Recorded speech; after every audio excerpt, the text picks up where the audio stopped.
سلطنت عثمانیہ کی تاریخ میں صرف 2 خواتین ایسی گزری ہیں جنہوں نے بطور نائب سلطنت دولت عثمانیہ پر حکومت کی۔ پہلی خاتون کوسم سلطان تھیں اور آپ کے بعد دوسری اور آخری عورت جن کو یہ اعزاز حاصل ہوا وہ طورخان سلطان تھیں۔ طورخان سلطان سلطان ابراہیم کی کنیز اور سلطان محمد رابع کی والدہ تھیں۔ طورخان سلطان کا پہلا نام کچھ روایات کے مطابق نادیہ بتایا جاتا ہے۔ آپ 1627 یا 1628 میں روس اور باز کے نزدیک یوکرائن میں پیدا ہوئیں۔ جب آپ چھوٹی تھیں تو آپ کو یوکرائن سے بطور غلام پکڑ کر کریمیا بھیج دیا گیا۔ جب آپ 12 سال کی ہوئیں تو خان کریمیا نے آپ کو بطور تحفہ کوسم سلطان کی طرف توپ کاپی محل میں بھیج دیا۔ اسلام قبول کرنے سے قبل آپ کا پرانا مذہب عیسائیت تھا۔ کوسم سلطان نے آپ کو سلطان ابراہیم کی کنیزوں میں شامل کر دیا۔ 2 جنوری 1642 کو جب آپ کے بطن سے شہزادہ محمد پیدا ہوئے تو محل میں بہت زیادہ خوشیاں منائی گئیں، کیونکہ شہزادہ محمد کی پیدائش سے پہلے سلطان ابراہیم آل عثمان کے آخری چشم و چراغ تھے۔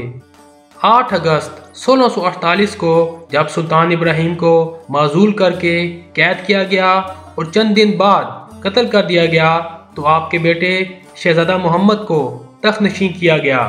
حرم کی روایات کے مطابق والدہ سلطان کے اختیارات طورخان کو ملنے تھے، لیکن کیونکہ سلطان محمد کی دادی کوسم سلطان حیات تھیں اور آپ اس سے پہلے 2 سلطانوں کی والدہ سلطان کی حیثیت سے حرم کا نظام چلا چکی تھیں، اس لیے والدہ سلطان کے اختیارات کوسم سلطان کو دے دیے گئے، جبکہ طورخان سلطان کو والدہ صغیر کا لقب دیا گیا۔ سلطان محمد جب تخت نشین ہوئے تو آپ کی عمر ابھی 7 سال بھی نہیں ہوئی تھی۔ ایسے میں دولت عالیہ کے لیے ایک نائب کی ضرورت تھی۔ کوسم سلطان کو امور سلطنت کو چلانے کا اچھا خاصا تجربہ تھا، اس لیے نائب سلطنت کے لیے بھی کوسم سلطان کو ہی چنا گیا، اور یہاں بھی طورخان سلطان کو کم عمری اور ناتجربہ کاری کی وجہ سے نظر انداز کر دیا گیا۔ تاہم طورخان سلطان اقتدار کی ان اہم عہدوں کے کھو جانے پر خاموش بیٹھنے والی نہیں تھیں۔ طورخان سلطان کو حرم کے خواجہ سراؤں کے سردار جسے قزلر آغا کہا جاتا تھا اور صدر اعظم کی حمایت حاصل تھی، جبکہ کوسم سلطان کو ینیچری کی معاونت حاصل تھی۔ اگرچہ والدہ سلطان کے طور پر کوسم سلطان کی حیثیت سلطنت کے لیے بہترین انتخاب تھا، لیکن عوامی حلقوں میں ینیچری کی حکومتی پالیسیوں میں بہت زیادہ اثر و رسوخ کی وجہ سے بے چینی پیدا ہو گئی۔ اس وجہ سے دونوں فریقوں کے حامی پیدا ہو گئے۔ آخرکار طاقت کی اس جنگ میں کوسم سلطان نے فوج کے ساتھ مل کر یہ فیصلہ کیا کہ سلطان محمد کو معزول کر کے سلطان ابراہیم کے دوسرے بیٹے شہزادہ سلیمان، جو کہ ایک دوسری خاص کی کنیز دلاسیب کے بطن سے تھے، کو تخت نشین کر دیا جائے، لیکن یہ منصوبہ کامیاب نہ ہو سکا۔ کوسم سلطان کی ایک خادمہ جس کا نام ملکی خاتون تھا نے اس سارے منصوبے کی خبر طورخان سلطان کو دے دی۔ چنانچہ 2 ستمبر 1651 کی رات کو کوسم سلطان کو ان کے حجرے میں طورخان کے حامیوں نے قتل کر دیا۔ کوسم سلطان کے قتل کا حکم کس نے دیا تھا؟ تاریخ میں اس پر کافی بحث ہے۔ کچھ کے خیال میں یہ قتل باقاعدہ طورخان کی آمادگی اور منصوبہ بندی پر کیا گیا، جبکہ زیادہ مورخین کے مطابق اس بات کے شواہد نہیں ملتے کہ طورخان کے حکم پر کوسم سلطان کو قتل کیا گیا۔ طورخان اب نائب سلطنت اور والدہ سلطان بن گئیں۔ بطور نائب سلطنت انہوں نے بہت زیادہ طاقت حاصل کی۔ آپ اپنے بیٹے سلطان محمد کے ساتھ اہم اجلاسوں میں شرکت کرتی تھیں اور کئی موقعوں پر دوران اجلاس پردے کے پیچھے بیٹھے ہوئے اہم ہدایات بھی دیا کرتی تھیں۔ سلطان اپنی والدہ سے بے حد محبت کرتے تھے، اس لیے آپ کو سلطنت کی ملکہ کا درجہ دیا ہوا تھا۔ طورخان سلطان کے پاس بے پناہ اختیارات تھے۔ اختیارات میں آپ نے کوسم سلطان کو بھی پیچھے چھوڑ دیا تھا، اور آپ سلطنت عثمانیہ کی واحد خاتون تھیں جنہوں نے سلطان کے ساتھ مل کر برابری کی سطح پر حکمرانی کی۔ طورخان سلطان کے دور حکمرانی میں سلطنت 2 وجہ کی بنیاد پر کمزور پڑ گئی۔ پہلی وجہ جزیرہ کریٹ پر جاری جنگ تھی۔ اس طویل جنگ کے ہونے کی وجہ سے ملک میں مالی بحران پیدا ہو گیا۔ دوسری وجہ یہ تھی کہ سلطنت میں آئے دن فسادات اور بغاوتیں جنم لے رہی تھیں۔ ملکی نظام تباہ ہو چکا تھا، ہر طرف رشوت ستانی اور ناانصافی کا دور دورہ تھا۔ کمزور وزراء اس صورتحال کو سنبھال نہیں پا رہے تھے۔ اس وقت طور سلطان نے محمد کوپریلی کو سلطنت کے نئے صدر اعظم کے لیے چنا۔ محمد کوپریلی اس وقت 78 اور کچھ کے مطابق 81 برس کے ہو چکے تھے۔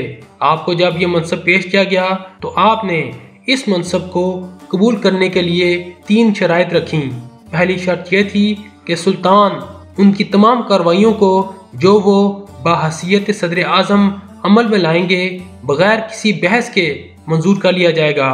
دوسری شرط یہ تھی کہ انہیں تمام عہدوں کے تقرر اور امتیازات کے عطا کرنے پر پورا اختیار حاصل ہوگا، اور تیسری شرط یہ تھی کہ سلطان کو ان پر کامل اعتماد رہے گا اور ان کے خلاف ہر شکایت کو وہ فوراً مسترد کر دیں گے۔ ان شرائط کا مطلب لامحدود اختیارات تھے۔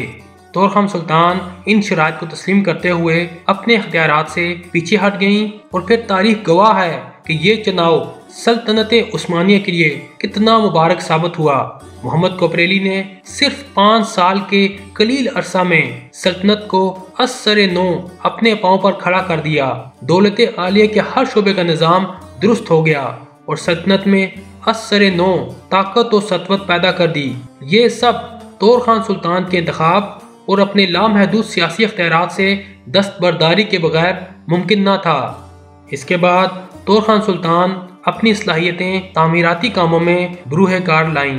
1658 میں وینس کی جانب سے حملے کے خطرے کے پیش نظر آپ نے در دانیال کے دخول پر 2 قلعے تعمیر کروائے، جن میں سے ایک قلعہ یورپی ساحل پر اور دوسرا ایشیائی ساحل پر بنایا۔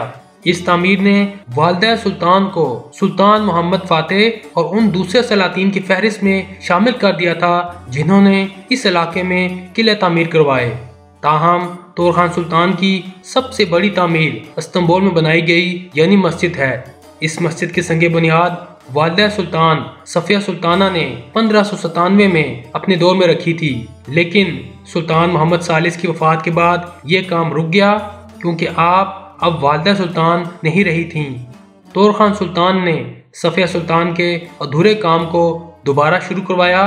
1665 میں جب اس مسجد کی تعمیر مکمل ہوئی تو اس کے ساتھ ایک سکول، عوام کے لیے فوارے، مزار اور ایک مارکیٹ بھی بنائی گئی۔ یعنی مسجد سلطنت عثمانیہ کی پہلی شاہی مسجد ہے جو کسی خاتون نے تعمیر کروائی۔ طور سلطان نے 4 اگست 1683 کو تقریباً 56 سال کی عمر میں انتقال کیا۔ آپ کو اپنی تعمیر کردہ یعنی مسجد کے پہلو میں بنائے گئے مزار میں دفن کیا گیا۔